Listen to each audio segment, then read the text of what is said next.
You know, many years ago when I was a young lass, I would attempt to like not wear makeup, but then I would go look in the mirror and just kind of like gradually like tweak and fix little things. And then 20 minutes later, I had a full face of natural makeup on. And that is how my no makeup routine was born. I think this is my favorite makeup look because it's just the easiest. And I realized I've never done a no makeup routine on my channel before. So this will not be an updated version. It'll be my first one. Also, when I filmed it, I just kind of started explaining myself out loud. So I guess this video will be a talk through. And yeah, I hope that you guys like it. I'm makeup free, sitting on my floor because all my makeup is already here. I'm gonna start with my moisturizer. It's new from Clinique. It's like a 2-part customizable moisturizer. So pretty much what you do is you choose a base and then you wanna choose an active cartridge concentrate to go inside. And their powers combined give you a customized moisturizing experience. So if you go to a Clinique counter or Clinique.com, you can choose from 3 bases. I chose oil control because my skin is very oily, which I don't mind, but there's a limit, you know? And then there's also 5 cartridges that you can choose from, but I chose this green one, which is for irritation and redness, because I get a lot of redness in this area. You would take your cartridge and you just... Now when you pump it out, it's 90% base and 10% concentrate. And then I just pat, because if I rub, then this part of my face is gonna get even more red. Like a lot of oil control things make your face feel really dry and like chalky afterwards, and this does not. It just kind of feels like moisturizer, but it works really good. Foundation. This part is so important. My goal really is for people to have to figure it out. Like, is she wearing makeup right now? I've been using Fit Me 220 for like since they released it, I think. Now for this look, I actually take it a step further. I have a cool undertone, and if you mix that with my like yellowish skin tone, it almost creates like a green tint to my natural face. So I'm actually gonna take a little bit of green primer and mix it with my foundation. It's gonna tone down any redness that is in the foundation, and it's gonna match my skin in the daylight like you've never seen. This is one of those things where when I don't do this, I notice. Now I do try to be very light on my forehead and right here, because I feel like these 3 areas really give it away if you're wearing foundation. So if you have a bunch of foundation caked up in your eyebrows, it's gonna look like you have foundation on. But I'm still gonna do a really thin layer, but I try to avoid my forehead. When someone looks at your face and they see bare, nothing here, it kind of tricks their eye, I feel like, into thinking that you don't have foundation anywhere. Unless they like really examine it. And then if you have to examine my face to see if I'm wearing a lot of makeup, good. That's what I want. Over here, it's like my problem areas. Don't forget your ears. I used to forget my ears a lot and my sister would yell at me. For concealer, I prefer a really thick consistency like that. I'm gonna put like a little dab, not a lot of green. And I just kind of find like anything, I guess, that I can live without on my face. And I just use my finger to like pat it in. Real skin does not look like all one color. Unless you're like one of those people that just is born that way. I don't know what that's like, sir. And I never will. For a no makeup look, I kind of decided that it's okay for a little bit of imperfections to come through. I don't really think imperfections are ugly, that's why.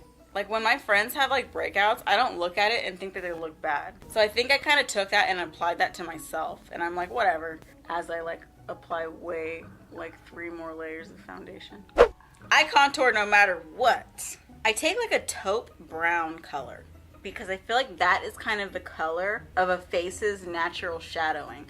Whatever yours is, it might be more of like, I don't know, a reddish color maybe. I do a light, like almost invisible contour. I take a translucent powder and then I blend what I just did.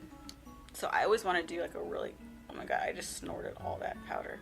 Oh, that sounded really bad. And then I'll take that color and I'll literally drag it over here. I don't put any highlighting or anything there.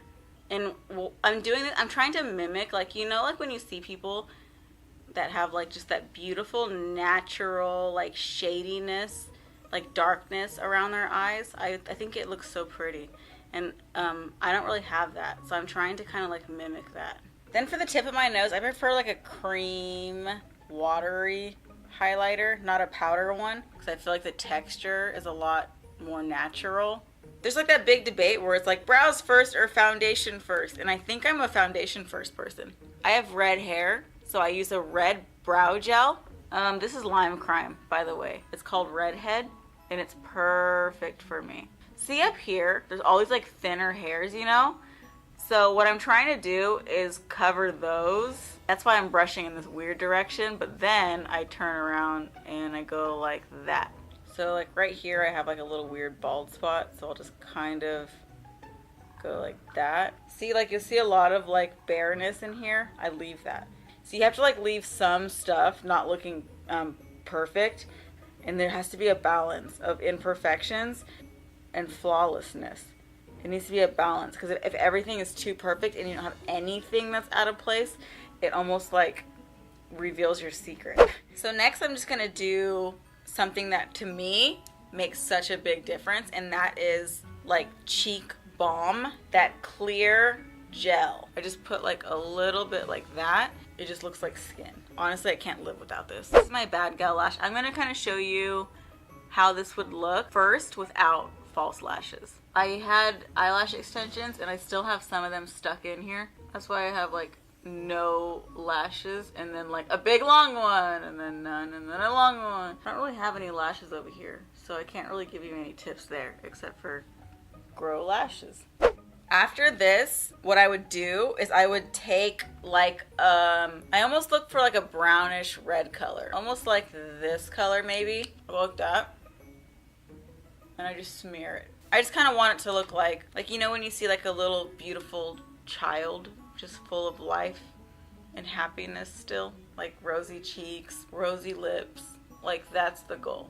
To look like I have a childlike wonder. Then maybe I would do like a very conservative amount of powder. Just enough to where it gives me like that natural porcelain look. If I add too much, it'll start to give me powdery, chalky. I spray. Okay, so this is how my face would look if I were to just stop at this stage. And then I'm going to show you how it looks with lashes. Now what I do is I cut my lashes and I place them underneath. And the reason why I do that is because it just looks almost like you have eyelash extensions versus if you have like a visible band on top. This is how I look with the lashes. Now at this point, I'll either be out the door or I'll kick it up a notch. I'll be like, oh, let me add some, you know, faux freckles. I don't really do that a lot because my sister asked me what was wrong with my face the last time that I did it. It can really go in a lot of different directions after this. So that is it. If you guys like when I show you guys my makeup tips and tricks, then like this video. Thanks again, Clinique, for sponsoring this video. It was very fun for me to make. I hope that you guys liked it. Also comment if you have any other video requests, and I will see you guys soon. Love you so much. Bye.